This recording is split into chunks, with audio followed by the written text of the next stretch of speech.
जय हिंद साथियों, मैं आपका साथी रघुवंश सिंधु। आज हम आप लोगों से बात करेंगे इस नए चैनल पर शिक्षकों के बारे में और शिक्षा व्यवस्था के बारे में। वर्तमान समय में शिक्षकों की क्या स्थिति है, शिक्षा व्यवस्था की क्या स्थिति है, उस पर हम चर्चा करेंगे। आप सभी लोग, जो लोग भी इस चैनल पर नए हैं, तो इस चैनल को सब्सक्राइब करिएगा, लाइक करिएगा, शेयर करिएगा। कारण कि इस चैनल को इसीलिए बनाया गया है कि समाज की बात को सच्चाई के साथ सरकार के सामने प्रस्तुत किया जाए और किसी भी प्रकार के भेदभाव के से बच करके हम लोग आगे बढ़ करके समाज की बातों को आगे बढ़ा सकें। अब आप देखिए कि शिक्षा व्यवस्था पर हमें सबसे पहले बात इसलिए करना है कि किसी भी देश की, किसी भी राष्ट्र की शिक्षा व्यवस्था सबसे मौलिक व्यवस्था होती है, मूलभूत व्यवस्था होती है। अगर उस राष्ट्र की शिक्षा व्यवस्था अपने मूल परंपराओं से हट जाती है तो समझिए उस देश का पूरा दिशा ही बदल जाता है। और हमारी मूल परंपरा रही है गुरुकुल परंपरा या गुरु परंपरा रही है। शिक्षक को गुरु के रूप में माना जाता था और गुरु के रूप में शिक्षक रहते थे और समाज को एक नई दिशा देने का काम करते थे। अभी जब तक हम लोगों ने पढ़ा है तब तक भी देखा है कि शिक्षक प्राथमिक विद्यालय ऐसे होते थे या प्राथमिक विद्यालय में जो शिक्षक आते थे उनको इतनी स्वतंत्रता रहती थी, अच्छे से पढ़ाते थे। वहीं से लाल बहादुर शास्त्री जी बन करके निकले, वहीं से स्वामी विवेकानंद जी निकले, वहीं से मेजर ध्यानचंद निकले, अब्दुल कलाम साहब ने प्राथमिक विद्यालय से पढ़ करके अपनी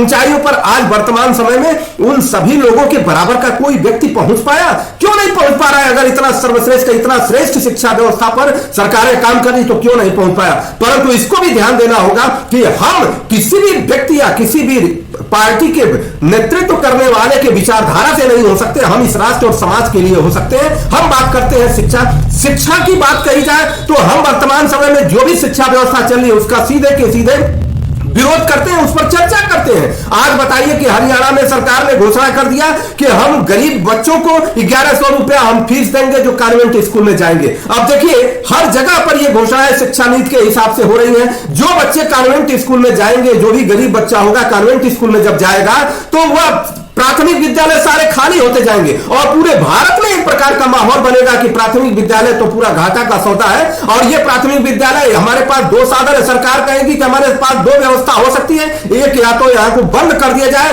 या दूसरी व्यवस्था यह हो सकती है कि हम इसे प्राइवेटाइजेशन कर दें, बंद करके जो भी इसके कर्मचारी हैं इधर उधर उनको एडजस्ट किया जाए। तो एक सबसे बड़ी धोखा की बात है, जो कर्मचारी शिक्षा व्यवस्था में आया था वो इधर उधर एडजस्ट क्यों होगा? दूसरी बात इसमें हो गई है कि अगर आप बंद कर देंगे तो शिक्षा व्यवस्था पूरी की पूरी तरह से प्राइवेट हाथों में जाएगी और वहां मोटी फीस होगी। अब देखिए 1100 रुपया फीस देकर के अगर वह गरीब बच्चा 1100 रुपया का फीस उसको सरकार देती है और प्राइवेट स्कूल में जाता है तो यहां ध्यान दीजिए 4 साल तक उसमें पढ़ेगा। 4 साल के बीच में ये सारे घाटे में चले जाएंगे। जितने भी प्राथमिक विद्यालय हैं सारे बंद होने की कगार पर आएंगे और उसके बाद इसका प्राइवेटाइजेशन होगा तो टेंडर निकलेगा तो वो लोग टेंडर लेंगे, जैसे अदानी लेंगे जो हजारों करोड़ रुपया सरकार का लेकर के बैठे हुए हैं। अर्थात सरकार का एक तरह से शून्य है, देश की टैक्स से जो पैसा बैंकों में जमा था वो सब का सब लेकर के बैठ गए हैं। नीरव मोदी जैसे लोग आ जाएंगे किसी न किसी माध्यम से, उसी प्राइवेट स्कूल को ले लेंगे और शिक्षक पुनः से एक कर्मचारी बन जाएगा,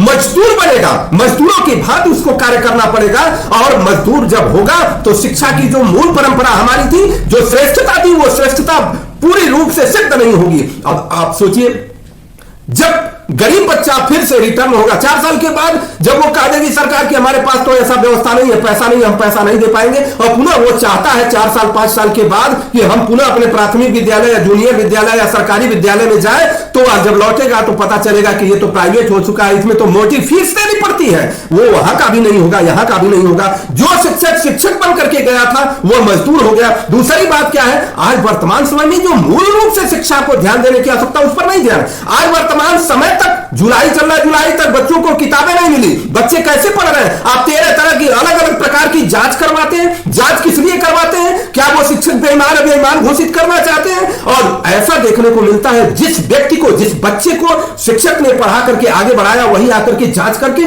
उसी शिक्षक को उल्टा सीधा चाहे जो भी बातें हैं वो कहता है, कहेगा, क्योंकि वह शिक्षक परेशान है। उसको शिक्षा व्यवस्था से अलावा बहुत सारे कार्य हैं, फाइल बनाना है, गांव में घूम करके बच्चों को इकट्ठा करना है, मिड डे मील बनवाना है और बहुत सारे फाइल तैयार करना है, तो वो भी अपना मूल काम नहीं करता और पढ़ाई से हट करके दूसरा काम करता है और सरकार के जो नुमाइंदे हैं उनके जी हुजूरी में लगा रहता है। अगर शिक्षक गुरु के रूप में सिद्ध हो जाए तो शिक्षक नए समाज का निर्माण और श्रेष्ठ निर्माण करेगा। हम क्यों नहीं स्वामी विवेकानंद बना पा रहे हैं, क्यों नहीं लाल बहादुर शास्त्री जैसा ईमानदार प्रधानमंत्री बना पा रहे, क्यों नहीं अब्दुल कलाम साहब, डॉक्टर राजीव दीक्षित जी जैसा, मेजर ध्यानचंद जी जैसा व्यक्तित्व निकाल पा रहे? कारण कि हमारी गुरु परंपरा, शिक्षक परंपरा समाप्त हो रही है। आपको इस पर और भी हम बात करेंगे आगे, अगले समय में हम बात करेंगे। आपको अच्छा लगे तो बहुत अच्छी बात है, बुरा लगे तो कोई फर्क नहीं पड़ता, क्योंकि हम तो नेताजी सुभाष चंद्र बोस जी के, भगत सिंह के, भगवान श्री राम के अनुयायी हैं, जिन्होंने सत्य के अलावा कुछ भी नहीं कहा। हम कहेंगे, ये चैनल इसलिए बना है। और एक बात